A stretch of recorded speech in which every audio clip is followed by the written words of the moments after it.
Hello everyone, very good evening. খুব এটা ডাঙৰ কোৱেশ্যনৰ আনসাৰ লৈ আহিছোঁ। কোৱেশ্যনটো ৰেজ কৰিছে আমাৰ ইউটিউবৰ ফেমিলিৰ লগত জড়িত হৈ থকা ভালে সংখ্যক ছাত্ৰ ছাত্ৰীয়ে। তেওঁলোকে আমাক কমেণ্ট ছেকশ্যনত জানিবলৈ দিছে, তেওঁলোকে আমাক হোৱাটছএপত সুধিছে। গতিকে আমি তাৰ আনসাৰটো দিম আৰু আনসাৰটো একদম ডাইৰেক্ট আনসাৰ দিম আজি, ঠিক আছে? লগতে মই জনাই থওঁ, তেওঁলোকে যিটো কুৱেশ্যন সুধিছে সেই কুৱেশ্যনটো কিন্তু আমাৰ অফলাইনৰ ষ্টুডেণ্টসকলৰ মনলৈ নাই অহা বা আমাৰ লগত যিসকলে অনলাইনত পঢ়ি আছিলে তেওঁলোকৰ মনলৈ কুৱেশ্যনটো একেবাৰে অহা নাই। কিয় নাই অহা কমপ্লিট ভিডিঅ'টো চালে বুজি পাই যাবা।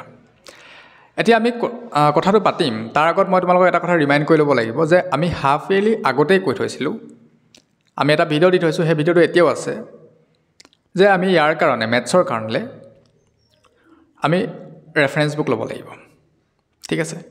আৰু তাতে দুই একে কমেণ্ট কৰিছিলে যে NCERT বুকখন পঢ়িলে ছাফিচিয়েণ্ট হয়, একো ৰেফাৰেঞ্চ বুক ল'ব দৰকাৰ নাই। মই এটা কথা কৈ যাওঁ, আমি কালি পৰহি ইয়াতে টিচিং কৰিব নাই অহা। আমাৰ যিটো ইনষ্টাগ্ৰামৰ পেজ আছে, ইনষ্টাগ্ৰামৰ পেজটোৱে আই থিংক 7-8 ইয়াৰ্ছমান হৈ গ'ল। আমি তাৰ আগৰ পৰাই টিচিং ফিল্ডত থকা। আমাৰ যিটো নক্ষত্ৰ ইণ্ডিয়াৰ ইনষ্টাগ্ৰাম পেজ আছে তাত চালে দেখিবা ফাৰ্ষ্ট পষ্ট আমি 2018 মানতে কৰা, 2018 হ'ব, ৰাইট? আমি তাৰ আগৰ পৰাই আমি টিচিং কৰি থকা। ইউটিউবত আমি কালি পৰহি আহিছোঁ, গতিকে আমি বেচলেছ কিবা আইডিয়া নিদিওঁ ইয়াতে। আৰু আমি যি কাম কৰি আছোঁ ইয়াতে খুব এটা দায়িত্ব সহকাৰে কৰি আছোঁ। এনেই সময়ৰ অভাৱ, তাৰ মাজতে 4-5 মিনিট সময় উলিয়াই আমি খুব এটা ভেলুৱেবল কথা ক'বৰ কাৰণে চেষ্টা কৰোঁ। 4-5 মিনিট সময় কাৰো পৰা আমি এনেই নলওঁ, কিবা এটা তেওঁলোকৰ বেনিফিট হওক বুলি আমি দিছোঁ। আমি এনেই এটা লম্ফ-জম্ফ কৰি থকা নাই। সেইকাৰণে আমি সদায় ট্ৰাই কৰোঁ যে বেষ্ট অফ দ্য বেষ্ট কথাটো তোমালোকৰ মাজলৈ যাওক, লাগিলে অকণমান খঙত কওঁ বা হাঁহিয়ে কওঁ, কিবা এটা মুডত কওঁ, ল'ৰা ছোৱালী মটিভেট হৈ থাকক, কামখিনি কৰি থাকক, বেলেগ ধৰণৰ কোনো মটিভ নাই, ঠিক আছে? আমি তেতিয়াই কৈছিলোঁ, তেতিয়া আমাক কৈছিলে বহুতে, কমেণ্টত লিখিছিলে কোনোবাই যে NCERTখন চালেই হৈ গ'ল, বেলেগ একো চাব দৰকাৰ নাই। মই কওঁ কিয় চাব লাগে, কিয় চাব লাগিব? ভাল মাৰ্কছ কৰিবৰ কাৰণে। ঠিক আছে, অনলি পাছ কৰিবৰ কাৰণে নালাগে, কিন্তু ভাল স্ক'ৰ কৰিবৰ কাৰণে চাব লাগিব, আৰু মেইনলি এইবাৰৰ কাৰণে।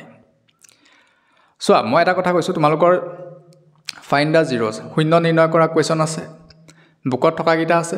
তুমি ভাবিছা নেকি বুকত থকা পেটাৰ্ণকেইটাই এনাফ বুলি? তাতকৈ বেলেগ বেলেগ পেটাৰ্ণ আছে। আৰু তুমি যদি প্ৰথমবাৰৰ কাৰণে পৰীক্ষাত তেনেকুৱা পেটাৰ্ণৰ কুৱেশ্যন দেখা, তুমি আনচাৰটো পাৰিবা, ঠিক আছে, কিন্তু তুমি কুৱেশ্যনটো ভালকৈ চাব লাগিব, এনালাইচিছ কৰিব লাগিব, তুমি কেনেকৈ কৰিবা চিন্তা কৰিব লাগিব। গতিকে টাইমটো বহুত লাগি গ'ল, আৰু টাইমটো যেতিয়া বেছি লাগি গ'ল বাকীকেইটা কুৱেশ্যনৰ কাৰণে টাইমটো কমি গ'ল নহয়। আৰু বাকীকেইটাও কুৱেশ্যনো যদি তেনেকুৱা নিচিনাকৈ নতুন পেটাৰ্ণ হৈ যায় তুমি কি কৰিবা?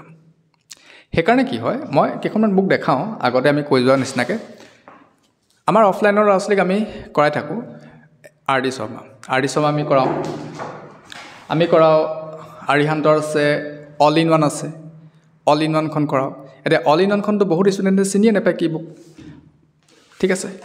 আমি কুৱেশ্যন বেংক যিখিনি আমাৰ নৰ্মেলি আমাৰ মাৰ্কেটত থাকে আমি সেইখিনি নকৰাওঁ, যিখন এখন খুব কমন কুৱেশ্যন বেংক আছে সকলোৱে লয়, কিন্তু আমি সেইখন নহয়, আমাৰ এখন অজল বুকছৰ এখন আছে, এখন মই দেখাই দিছোঁ, এখন ষ্টেণ্ডাৰ্ডখন, বেছিকখন নহয় ষ্টেণ্ডাৰ্ডখন, এইখন কৰাওঁ। RS আগৰৱাল আছে, RS আগৰৱাল কৰাওঁ, NCERT এক্সাম্পলাৰ কৰাওঁ। আৰু যেতিয়া এইখিনি কৰি যায়, কোনোবা এজন ছাত্ৰ বা এগৰাকী ছাত্ৰীয়ে যেতিয়া কৰি যাব, মেথছ পেপাৰ হৈ থাকে, মেথছ ফালি থৈ আহিব, এটা কুৱেশ্যন কৰিব তাত। আমাৰ লাষ্ট ইয়াৰ আমাৰ অফলাইনৰ ষ্টুডেণ্টেতো মেথছ ভাল কৰি থৈ আহিছে, তোমালোকেতো জানাই যে কিমান পেপাৰ কেনেকুৱা ধৰণৰ পেটাৰ্ণৰ কুৱেশ্যন আহিছে। যিটো 61 নম্বৰ কুৱেশ্যন আহিছিলে সেইটো কৰিব পৰা নাই বহুতে, কিন্তু আমাৰ অফলাইনৰ ষ্টুডেণ্ট সেইটো কৰি থৈ আহিছে, মাৰ্কছ পাইছে তেওঁলোকে। আৰু সেইকাৰণে তেওঁলোকে যিটো নম্বৰ ভাবিছিলে সেই নম্বৰটোৱে পাইছে। আৰু সেইটো কি কাৰণে পচিবল হ'ল, কি কাৰণে কৰিব পাৰিলে সেই কুৱেশ্যনটো? এইখিনি মেটেৰিয়েলছ তেওঁলোকে প্ৰেক্টিছ কৰি থকাৰ কাৰণে, টাইম মেনেজমেণ্টটো, কুৱেশ্যনটো দেখি তেওঁলোকে পেনিক নহ'ল, কৰিব পাৰিলে, ঠিক আছে? তুমি 3-4টা কুৱেশ্যন চাই গৈ পৰীক্ষাত কেনেকৈ তুমি কৰিব পাৰিবা? নোৱাৰিবা নহয়, সেইটো পচিবলে নহয়। আৰু মেথছৰ কাৰণে তুমি যিমান ভেৰাইটিজ অফ কুৱেশ্যন প্ৰেক্টিছ কৰা বা varieties of pattern of question practice কৰা, সেইটো তোমাৰ কাৰণে বেনিফিচিয়েল হ'ব। কাৰণ তুমি পৰীক্ষাত গৈ তুমি চিন্তা কৰিবলগীয়া নহয়, ডাইৰেক্ট তুমি লিখিব লাগিব। নহ'লে কি হ'ব, তুমি প্ৰথমবাৰৰ কাৰণে যদি সেই পেটাৰ্ণটো দেখা, তেতিয়াহ'লে তুমি চিন্তা কৰিব লাগিব, এনালাইচিছ কৰিব লাগিব, হয়তো প্ৰথমবাৰ কৰোঁতে ভুল হ'ব, আকৌ ছেকেণ্ড টাইম কৰিবা, বহুতখিনি কথা থাকে। গতিকে আমি কিবা ইনপ্ৰেক্টিকেল কথা কৈ থকা নাই, ঠিক আছে? কথা তেনেকুৱা ধৰণৰ। এতিয়া আমি আহোঁ ছেকেণ্ড পইণ্টটোলৈ। তোমালোকেও জানা যে পৰীক্ষালৈ বৰ বিশেষ দিন নাই, 1 মাহ সময়ো নাই। গতিকে আমি এনেকুৱা নিচিনা যদি নেগেটিভ চিন্তাবিলাক কৰি থাকোঁ, তেতিয়াহ'লে পৰীক্ষাটোতো ডেফিনেটলি বেয়া হ'ব। গতিকে আমি কি কৰিব লাগিব? আমি ইয়াৰ কাৰণে এটা টাইম দিবই লাগিব। তোমালোকে মিনিমাম 2 আৱাৰ্ছ মানকৈ মেথছৰ কাৰণে দিয়া।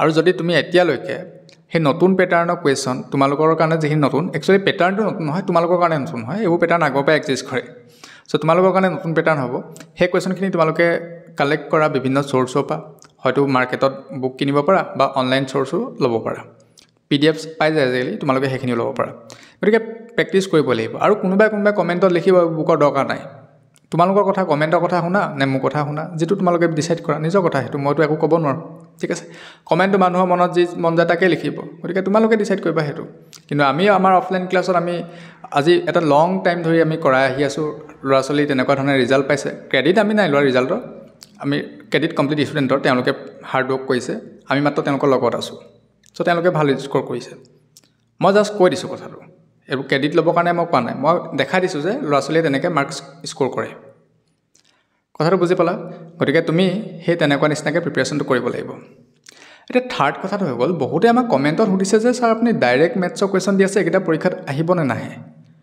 মই ডাইৰেক্ট কুৱেশ্যন দি আছোঁ ছ'চিয়েল ছায়েন্সৰ আৰু মই এতিয়াও কওঁ যে আমি যিখিনি কুৱেশ্যন দিছোঁ তাৰ ভিতৰত যদি নাহে মোক ক'বা সেইটো গেৰাণ্টি দিছোঁ নহয় মই কিন্তু মেথছৰ মই ডাইৰেক্ট কুৱেশ্যন বুলি নাই কোৱা ডাইৰেক্ট মই সেই কুৱেশ্যনৰ পেটাৰ্ণটো কৈছোঁ মই লগতে কি কৈছোঁ যে এইটো কুৱেশ্যনত তোমালোকে পেটাৰ্ণটো চাই লোৱা সেই তেনেকুৱা পেটাৰ্ণৰ বেলেগ এটা কুৱেশ্যন আহি যাব পাৰে ইয়াত আছে 5x তোমাৰ কুৱেশ্যনটো আহি গ'ল 7x তুমি যদি কুৱেশ্যনটো মুখস্থ কৰি নিয়া কেনেকৈ কৰিবা তুমিতো জানিব লাগিব পেটাৰ্ণটো মইতো কোৱা নাই যে তুমি মেথছটো মুখস্থ কৰি নিয়া মই কৈছোঁ কি যে এই কুৱেশ্যনটো তোমালোকে এই পেটাৰ্ণটো চোৱা এইকেইটা কুৱেশ্যন চাইছা মানে কি বুজি পাবা সেই পেটাৰ্ণটা তুমি পাৰিছা তেতিয়া তুমি সেই কুৱেশ্যনটো কৰিব পাৰিবা মই আৰু পেটাৰ্ণ কম নহয় আৰু এটা কথা বহুতে নাজানে মই কৈ দিছোঁ আমি 14 অক্টোবৰৰ পৰা আমি হোৱাটছএপ চেনেলটো আপডেট কৰি আছিলোঁ যে তোমালোকে এইটো উইকত এই দুটা চেপ্টাৰ কমপ্লিট কৰা এইটো উইকত এই দুটা চেপ্টাৰ কমপ্লিট কৰা আমাক বহু ষ্টুডেণ্টে আমাক জনাইছিলে যে ছাৰ এইকেইটা কমপ্লিট কৰিছোঁ ধুনীয়াকৈ প্ৰিপেৰেশ্যন চলি আছে চ' আমাৰ এতিয়া কালি পৰহি আমাৰ চেনেলটো কোনোবা জইন হৈছে কিন্তু বহু ষ্টুডেণ্টে আমাৰ লগত আগৰ পৰাই জড়িত হৈছে ইউটিউব চেনেলটো তেওঁলোকেতো প্ৰিপেৰেশ্যন তেনেকৈয়ে কৰি আছে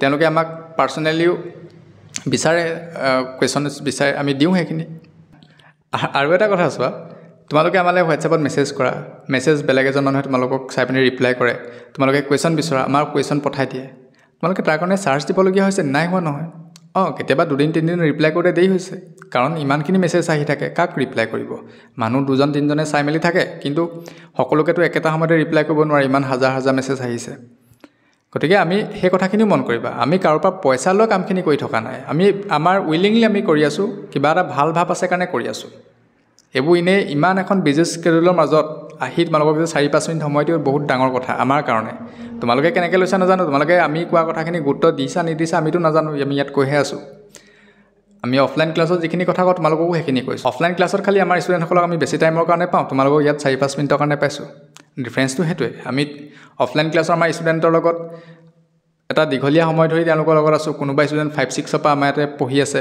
এবাৰ মেট্ৰিক দিব বা যোৱাবাৰ মেট্ৰিক দি গৈছে বা তাৰ আগৰবাৰ মেট্ৰিক দিছে তেনেকুৱা নিচিনাকৈ এটা বণ্ডিং আমাৰ লগত থাকি যায় আৰু এটা কথা তোমালোকক জনাই থওঁ তোমালোকে নক্ষত্ৰৰ ষ্টুডেণ্ট হিচাপে খুব ভাল পাবা আমাৰ অফলাইনৰ যিসকল ষ্টুডেণ্ট আছে তেওঁলোকতো সদায় হেপী এইটো কথালৈ আৰু তোমালোকেও গৌৰৱ অনুভৱ কৰিবা আমাৰ টাউনত যিমানখিনি কোচিং ইনষ্টিটিউট আছে বা টিউশ্যন চেণ্টাৰ আছে আমাৰ ইনষ্টিটিউটখন 1 নম্বৰত আছে আমাৰ ইয়াতে নাম্বাৰ অফ ষ্টুডেণ্টছো বেছি নাম্বাৰ অফ কোৰ্চেছো বেছি আমাৰ ইয়াত ক্লাছ 1ৰ পৰা 12লৈকে ক্লাছ হয় সৈনিক স্কুলৰ এণ্ট্ৰেঞ্চৰ ক্লাছ হয় নৱোদয় স্কুলৰ এণ্ট্ৰেঞ্চৰ ক্লাছ হয় RMSৰ এণ্ট্ৰেঞ্চৰ ক্লাছ হয় ইয়াৰ উপৰি আমাৰ স্পকেন ইংলিছ আছে চেলছ কোচিং আছে লগতে আমাৰ যিবিলাক গভৰ্ণমেণ্টৰ কম্পিটিটিভ এক্সাম হয় তাৰো কোচিং হয় গতিকে আমাৰ এটা ভেৰাইটিজ অফ কোৰ্চ ইয়াত আছে ষ্টুডেণ্টটো আমাৰ সেইমতে আটাইতকৈ বেছি আমাৰে আছে কোচিং ইনষ্টিটিউটৰ ক্ষেত্ৰত স্কুল কলেজৰ কথা নাই কোৱা গতিকে আমি যিটো ইয়াৰ কোৱালিটি মেইনটেইন কৰিব লাগে সদায় মেইনটেইন কৰি আহিছোঁ আৰু এইবাৰতো আমাৰ মেট্ৰিকৰ কাৰণে এনেকুৱা হৈছে আমাৰ ছিটে দিব নোৱাৰিলোঁ বহুত ষ্টুডেণ্টক গতিকে আমি যথেষ্ট ৰেছপনচিবল সহকাৰে কামখিনি কৰিবলগীয়া হয় আৰু শেষত তোমালোকলৈ পৰীক্ষাৰ শুভেচ্ছা জনাইছোঁ wish all the very best ভালকৈ পৰীক্ষা দিয়া